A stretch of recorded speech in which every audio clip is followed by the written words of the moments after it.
বেপরদা হওয়া, বেনাকাব হওয়া কোনো কোনো ক্ষেত্রে খারাপ, তবে এই ক্ষেত্রে ভালো হয়েছে যে মানুষ জানতে পেরেছে। তিনি বলছেন যে মাঝে মাঝে নেকাব খোলা ভালো, এটাও খুলে দিতেন। তকবীর দিয়ে ব্যাংক দখল করার পর যাদেরকে চক্রচ্যুত করা হয়েছে তাদের সংখ্যা হচ্ছে ৯,০০০। অন্যায্যভাবে কোনো আইন কানুন না দেখিয়ে তাদেরকে নিয়ম বহির্ভূতভাবে চাকরিচ্যুত করা হয়েছে। তারা প্রায় সময় ডেমনস্ট্রেশন করে রাস্তায়, আপনারা দেখতে পারেন পত্রিকায়। শুধু তাই না, ৬,০০০ নতুন নিয়োগ দেওয়া হয়েছে, তাদের সবাই একটি রাজনৈতিক মতাবলম্বী লোক, এবং তাদেরকে কনফার্ম করা হয়েছে 50%, আর 50% করার তালে আছে, তদন্ত হলে আর পারবে না। ১৩,০০০ প্রমোশন দেওয়া হয়েছে, যারা যেই ক্যাটাগরি থেকে প্রমোশন পেয়ে যে ক্যাটাগরিতে যাওয়ার কথা না, ২টা-৩টা করে প্রমোশন দেওয়া হয়েছে।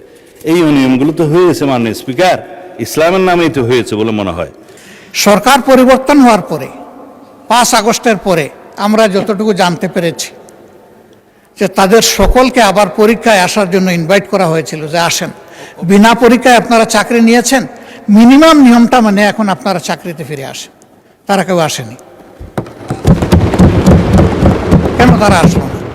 আপনারা ৫ই পরবর্তী এই ব্যাংকের যারা লোন গ্রহণ করেছে, আমি নামই বলি, নাবিল গ্রুপকে ৭০০ কোটি টাকা এলসির এগেনস্টে লোন দেওয়া হয়েছে, পরে এই মালামাল বিক্রি করে ব্যাংকে টাকা ফেরত দেওয়া হয়নি। দুষ্ট লোকেরা বলে সেটা কোনো এক দলের নির্বাচনে তহবিলে লেগেছে, এবং তারা একটা টিভি চ্যানেল প্রতিষ্ঠা করেছে, এবং সেই টিভি চ্যানেলটা কোন পক্ষে খেলছে সেটা আমরা জানি। তিনি যে সমস্ত অভিযোগ আনলেন যে কোনো একটা দলের দিকে ইঙ্গিত করে, একেবারে নাম বলে দিলেই পারতেন জামাত ইসলামী। তিনি বলছেন যে মাঝে মাঝে নেকাব খোলা ভালো, এটাও খুলে দিতেন। এখানে নেকাব রাখলেন কেন উনি? যে এখান থেকে ৭০০ টাকার একটা কি জানি ৭০০ কোটি টাকার লোন কে নিয়েছে, এইটা কোনো একটা দলের নির্বাচনী ফান্ডে ফান্ডিং করা হয়েছে। আমি এটা পরিষ্কার জানতে চাই, উনি জামাতকে এটার দ্বারা মিন করেছেন কিনা। যদি উনি মিন করে থাকেন, I am taking absolute challenge.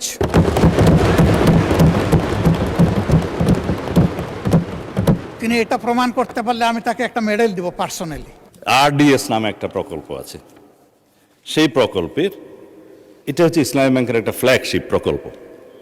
এই প্রকল্পের মূল হচ্ছে পল্লী উন্নয়ন প্রকল্প নামে, যেখানে ৫,০০০, ১০,০০০, ২০,০০০ টাকা পর্যন্ত লোন দেয়া যায়।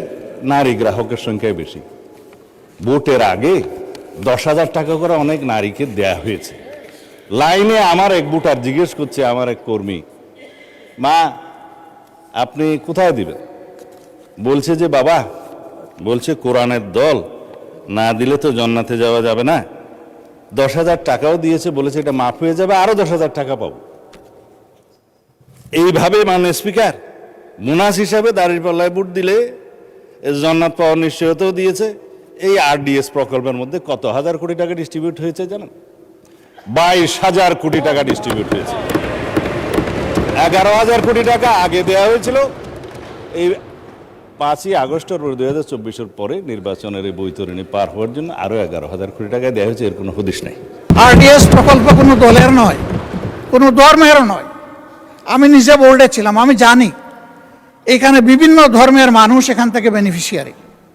এখানে দল ধর্ম দেখা হয় না, এখানে টার্গেট গ্রুপকে প্রাধান্য দেওয়া হয়। উনি কত ১১,০০০ কোটি টাকার একটা রেফারেন্স দিয়েছেন। কে নিয়েছে এটা? আমি, আমার সহকর্মীরা? যদি এরকম হয়, দলের ফান্ডে যদি ১ টাকাও আসে, আমি বলবো সার্চ লাইট দিয়ে এটা তালাশ করে আমাদের বিরুদ্ধে যেন অভিযোগ। লান্তাবুর গ্রুপকে হেড অফিসের অ্যাপ্রুভেল ছাড়া নির্বাচনের আগে ৪০ কোটি টাকা লোন দেওয়া হয়েছে, যার কোনো সদুত্তর নাই। এগুলো তদন্ত হবে মাননীয় স্পিকার। সোশ্যাল কর্পোরেট রেসপন্সিবিলিটি নাম দিয়ে যারা ঢাকা থেকে কক্সবাজার পর্যন্ত বিমানের টিকিট পর্যন্ত ব্যাংকের থেকে করিয়েছে, সেগুলোরও তদন্ত হবে মাননীয় স্পিকার। রেকর্ড আছে, এগুলো পত্রিকায় প্রকাশিত হয়েছে। এরপরে কার ছেলে কার নাতি কোন কোম্পানি, শুধু ইসলামী ব্যাংক না, যে কোনো ব্যাংক থেকে চুরি ডাকাতি অসততার মাধ্যমে কিছু নিয়ে যদি আত্মসাৎ করে থাকে, তার ব্যাপারে অবশ্যই তদন্ত করে স্টার্ন অ্যাকশন দেশের বিদ্যমান আইনে নেওয়া উচিত। এটা আমি শফিকুর রহমান হলে আমাকেও যেন স্পেয়ার করা না হয়।